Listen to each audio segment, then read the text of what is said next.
नमस्कार, मैं हूं मनोज वर्मा। हमारे खास कार्यक्रम देश की बात में आपका स्वागत है।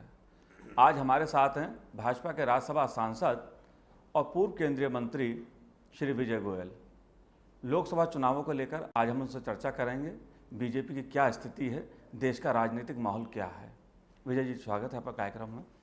विजय जी, क्या लग रहा है चुनाव में? क्या आप लोग 300 सीटें जीत रहे हैं? जो सारे देश को लग रहा है वही हमको लग रहा है। और मैं समझता हूँ कि इस समय श्री नरेंद्र मोदी की पूरी लहर है। लोग यूपीए की सरकार से तंग आ चुके हैं बुरी तरह से, महंगाई, आतंकवाद, भ्रष्टाचार, इन सब के कारण। और उधर लोगों को लगता है कि नरेंद्र मोदी विकास करेंगे, इसलिए लहर चली है और 300 से ज़्यादा सीटें आएंगी। ये मैं नहीं कह रहा हूँ इसलिए कि मैं भारतीय जनता पार्टी का हूँ। आम राह चलते से पूछो किसको वोट देगा, नरेंद्र मोदी को वोट। लेकिन कांग्रेस पार्टी तो कह रही है कि बीजेपी की सीटें नहीं आएंगी, अगर उनकी नहीं आए तो थर्ड फ्रंट की सरकार बनेगी या सेकुलर फ्रंट बन जाएगा।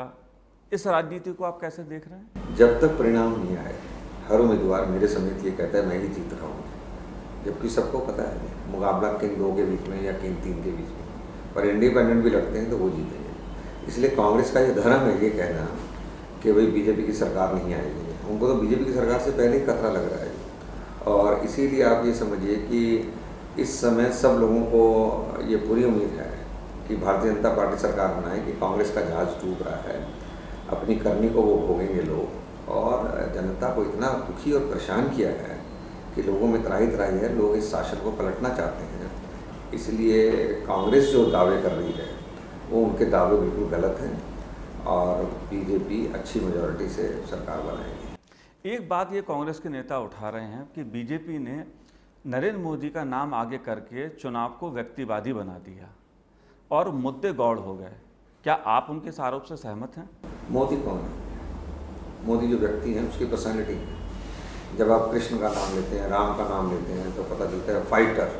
राम का मतलब है न्याय, राम का मतलब है धर्म संगत। युधिष्ठिर का नाम लेंगे आप, उसका क्या मतलब है कि वो न्यायप्रिय व्यक्ति है। तो व्यक्ति के नाम में उसका काम, उसके गुण, वो सब छुपे होते हैं। व्यक्ति बोली नाम और शरीर का नाम नहीं है। उसको देख के पता लग जाता है कि अरे वाह ये है अटल बिहारी वाजपेयी, वे आदमी जिन्होंने न्यूक्लियर विस्फोट किया गया। तो इसलिए और हर बार जो चुनाव है वो नाम से होता है। जिस समय इंदिरा गांधी कांग्रेस की बड़ी नेता रही, प्रधानमंत्री रही देश के अंदर, उनका तो बहुत उनके नाम से चुनाव होता था। इंदिरा का नारा था गरीबी हटाओ उस समय। अभी मोदी जी का नारा है विकास लाओ।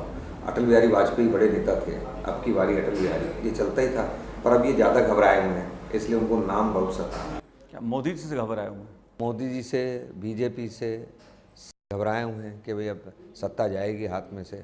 और मोदी जी का उनको मालूम है वे आएंगे, सब चीज़ों को ठीक करेंगे आके। विजय जी, एक पार्टी है आम आदमी पार्टी है, अरविंद केजरीवाल उसके नेता हैं। दिल्ली में जब विधानसभा चुनाव हुए थे, आप दिल्ली प्रदेश भाजपा के अध्यक्ष थे।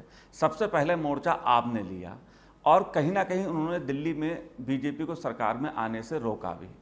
लोकसभा चुनाव में आम आदमी पार्टी केजरीवाल जी की भूमिका को आप किस रूप में देख रहे हैं? मैं समझता हूँ जब आम आदमी पार्टी आई थी तो मेरे जैसा भी आदमी लगता था कि शायद ये कामयाब होंगे, सक्सेसफुल होंगे आगे। जैसे अन्ना हजारे के आंदोलन के बारे में था, मैं खुद झंडा लेके अन्ना हजारे के आंदोलन में गया था, सक्सेसफुल होंगे। पर धीरे धीरे असली चेहरा इनका सामने आता गया जी। जैसा कि खुद अन्ना जी ने कहा कि केजरीवाल सबके मंसूबे जो थे वो राजनीतिक पार्टी बनाने के थे, नेता बनाने का था, सत्ता हथियाने का था जी। और वो उसी दिशा की ओर मुड़ गए तो कोई बात नहीं, हर आदमी का हक है जी। पर जिस तरह के उन्होंने वायदे किए थे, कस्में खाई थी, लोगों को विश्वास दिलाया था कि हम ये काम कर देंगे, और उसके बाद 49 दिन में जिस तरह से सरकार छोड़ के भागे, लोगों में घोर निराशा हुई। और केवल उनका नुकसान नहीं हुआ, आगे आने वाली पीढ़ी जल्दी से अब किसी का विश्वास नहीं करेगी। उन्होंने विश्वास किया था कि कांग्रेस बीजेपी को बहुत देख लिया, किंतु अब एक नई पार्टी को आजमा कर देखें हम। वो जनता से उन्होंने विश्वास तोड़ दिया। कल कोई नया आदमी और आएगा तो उदाहरण दिए जाएंगे, ये भी उसी की तरह होगा, केजरीवाल की तरह।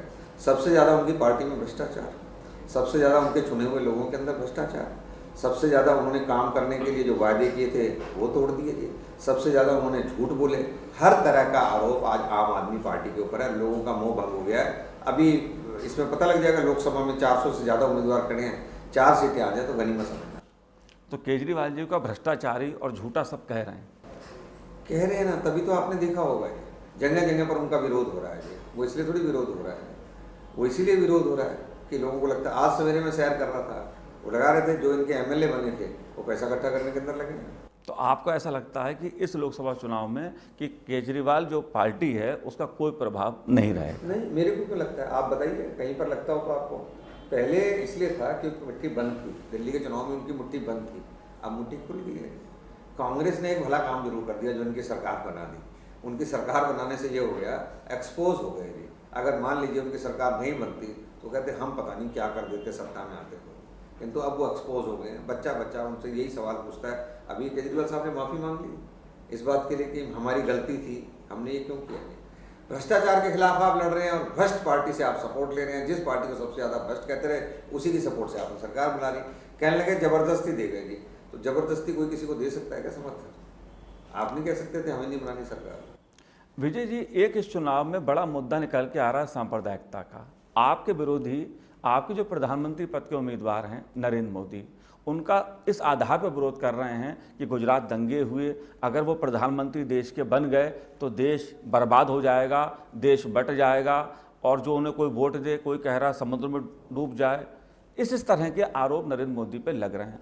आप एक ऐसी संसदीय क्षेत्र का प्रतिनिधित्व पूर्व में करते रहे हैं, चांदनी चौक का मैं जिक्र करूं, जहां बड़ी तादाद में मुसलमान रहते हैं। आप वाजपेयी जी के भी नज़दीकी रहे हैं, जिनके बारे में माना जाता है कि वो एक मुसलमानों में भी उनकी लोकप्रियता थी। ये जो राजनीति हो रही है नरेंद्र मोदी को लेकर मुसलमानों की, इसे किस रूप में आप देख रहे हैं? क्या पहली बार भारतीय जनता पार्टी को सांप्रदायिक कहा जा रहा है या उनके नेता को सांप्रदायिक कहा रहा है? क्या अटल बिहारी वाजपेयी जी के ऊपर ये आरोप नहीं थे? क्या पूरी पार्टी के नेताओं पर आरोप नहीं थे सांप्रदायिक के? पिछले 40 साल से, जब से मैं राजनीति के अंदर हूँ, मैं तो ये देख रहा हूँ कि हम सांप्रदायिक हैं, कम्युनल हैं, हम मुसलमानों को चाहते नहीं हैं, हम अल्पसंख्यकों के खिलाफ हैं। फिर विजय गोयल चांदनी चौक से कैसे जीतता है? अटल बिहारी वाजपेयी कहते थे कि भाई हमारी पार्टी में सब लोग हैं, मैं लखनऊ से जीतता हूँ, विजय गोयल चांदनी चौक से जीतता है। जाके पूछिए, जाके चांदनी चौक के मुस्लिम से, रखें हाथ और बताएं कि 47 से लेकर आज तक जितने MP हुए हैं उनमें सबसे ज़्यादा किसने काम किया? वो कहेंगे भारतीय जनता पार्टी के MP ने किया, विजय गोयल ने किया, दूसरा किसी का नाम नहीं लेंगे। पूछ लेना, वोट देना दें वो अलग बात है, किंतु कहेंगे ये काम वो करके गया जाके। तो मैं किस पार्टी का हूँ? बीजेपी का हूँ। तो मेरा ये कहना है कि अब नरेंद्र मोदी से क्यों कर रहे हैं? सिखों के दंगे हुए थे, क्या सिखों ने इसके बाद कांग्रेस को वोट नहीं दिया? और क्या इस देश के अंदर 3000 से ज़्यादा दंगे नहीं हुए क्या? बहुत दंगे हुए, बहुत लोग मरे। उन दंगों का जिम्मेदार कौन था? और ये मुस्लिम्स को वोट बैंक की तरह इस्तेमाल कर रहे हैं। उनसे पूछिए कि भाई आपको मिला क्या आज तक? गरीबी, अशिक्षा, इसके सिवाय मिला क्या? सच्चर कमेटी की जो रिपोर्ट है, जो इन्हीं की पार्टी ने बिठाई थी, यूपीए की सरकार ने, कांग्रेस ने, उसने साफ तौर से जो रिपोर्ट दी है वो सब कांग्रेस के खिलाफ जाती है। मुस्लिम्स के जहन में नहीं आ रही है बात को। जाके देखो गुजरात के अंदर अल्पसंख्यक ज़्यादा सुखी है या पूरे देश के अंदर सुखी है जी?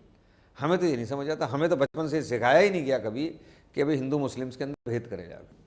पर ये कह देना बड़ा आसान होता है जी, ये कह देना बड़ा आसान होता है, जाके काम करना बड़ा मुश्किल है। अभी जो नई जनरेशन है मुस्लिम्स की, वो भी अब मेन स्ट्रीम में आना चाहती है जी। वो चाहती है हम कदम के साथ कदम मिला के देश की मुख्य धारा के साथ चलें और काम करें। बहुत हो गया कांग्रेस ने इनको बहका लिया है, बहुत हो गया इनको फुसला लिया है। अब ये बहकाई फुसलाई में नहीं आएंगे, और आएंगे तो अपना नुकसान करेंगे।